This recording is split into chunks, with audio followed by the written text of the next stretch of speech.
Israel और Iran के बीच में युद्ध, ये बस एक स्थानीय समस्या नहीं रह गई।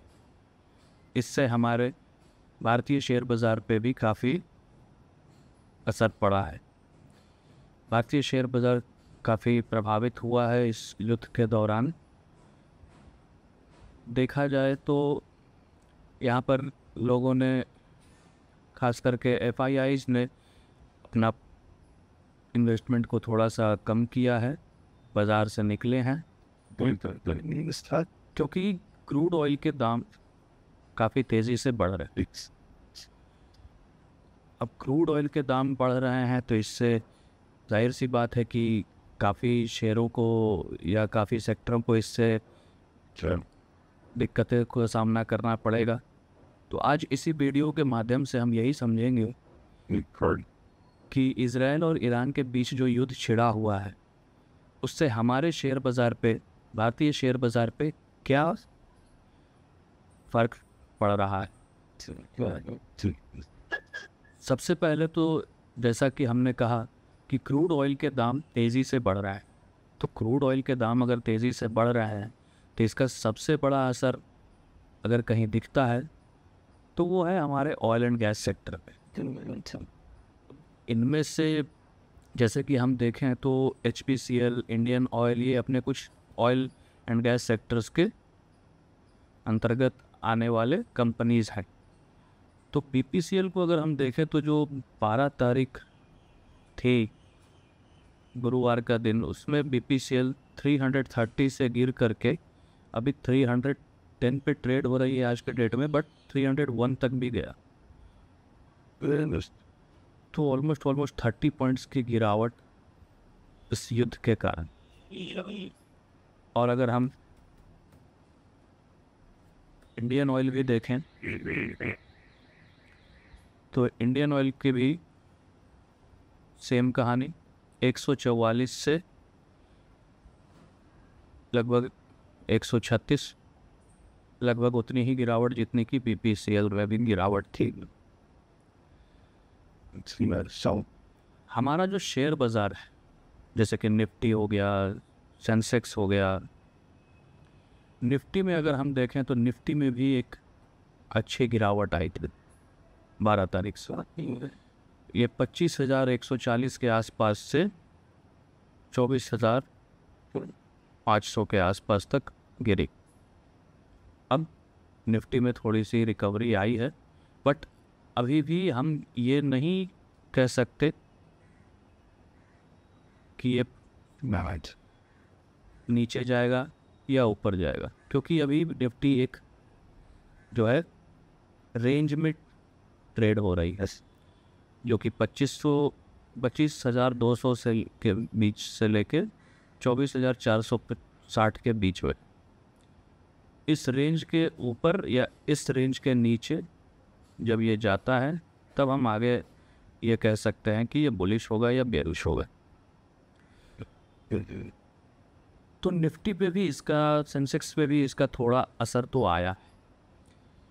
अगर दूसरे किसी सेक्टर की बात करें तो एविएशन इंडस्ट्री, उस पर भी इससे काफ़ी असर आया है।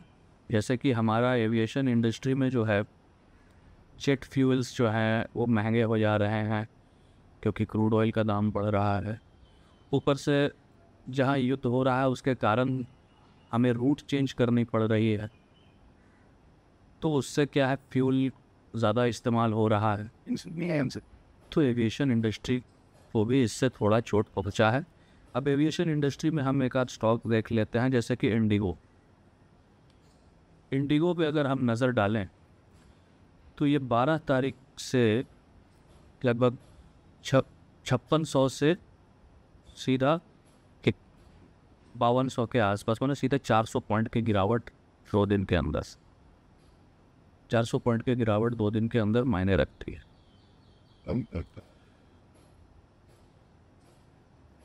अब आगे बढ़ते हुए हम ये समझते हैं कि ये तो हो गए मेजर सेक्टर्स जिनमें कि इससे ज़्यादा इफेक्ट पड़ा।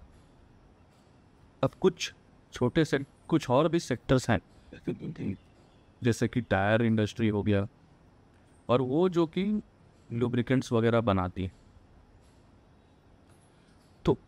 इनमें तो अपोलो टायर्स भी है या संवर्धन मदरसन भी है, इनमें भी थोड़ा बहुत इस युद्ध के कारण प्रभाव ना पड़ी है युद्ध की। आखिर ऐसा क्यों? क्योंकि ये कंपनियां भी क्रूड ऑयल का इस्तेमाल करती हैं लुब्रिकेंट्स और टायर,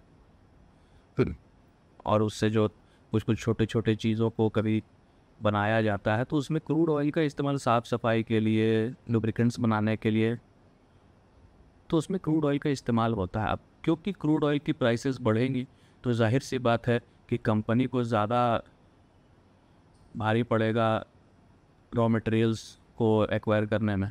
उसके कारण क्या है, कंपनी की शेयर प्राइसेस गिरेंगी। तो चलिए एक उसकी भी कंपनी देख लेते हैं, अपोलो टायर्स को। अपोलो टायर्स को देखें तो ये तो लगभग पूरी हफ्ते ही नीचे ही ट्रेड हुआ है। तो 9 जून से 475 से लगभग 440 तक आ चुका था। साथ ही साथ अगर संवर्धन मदरसन सुमी मदरसन इंटरनेशनल को देखें तो इसमें भी 158 से 148 लगभग 10 पॉइंट का गिरावट, जो कि ठीक है क्योंकि ये डायरेक्टली रिलेटेड तो है नहीं, इनका कुछ कुछ छोटा छोटा चीज़ों का इस्तेमाल है, पूरा इस्तेमाल तो है नहीं कि हाँ हमें तेल का एक्वायर करना पड़ेगा तब जा कर के ही हमारा कंपनी उस तरह से, जैसे कि इंडियन ऑयल वगैरह, क्योंकि उससे पेट्रोल डीजल ये उन सब चीज़ों में ज़्यादा क्रूड ऑयल का इस्तेमाल होता है।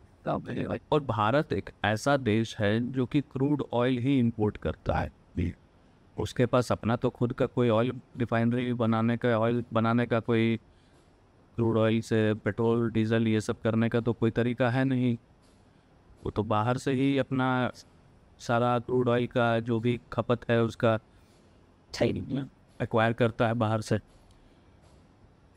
तो इससे सीधा सीधा असर अपने भारतीय शेयर बाजार पर पड़ता है।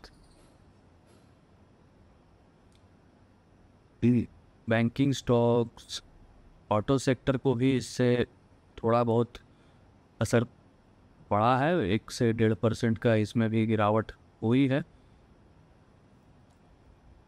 अब इस बात को समझते हैं कि जो इन्वेस्टर्स हैं वो क्या करें ऐसे परिस्थिति। इन्वेस्टर्स को सबसे पहला काम ये करना है कि अपना जो निवेश है, अगर पहले से निवेशित हैं इन सब स्टॉक्स में, तो उसको हटाना नहीं, अभी इसमें ऐड करने का टाइम नहीं, एवरेजिंग करने का टाइम नहीं है या पिरामिडिंग करने का टाइम नहीं, अभी इसमें वेट करना है।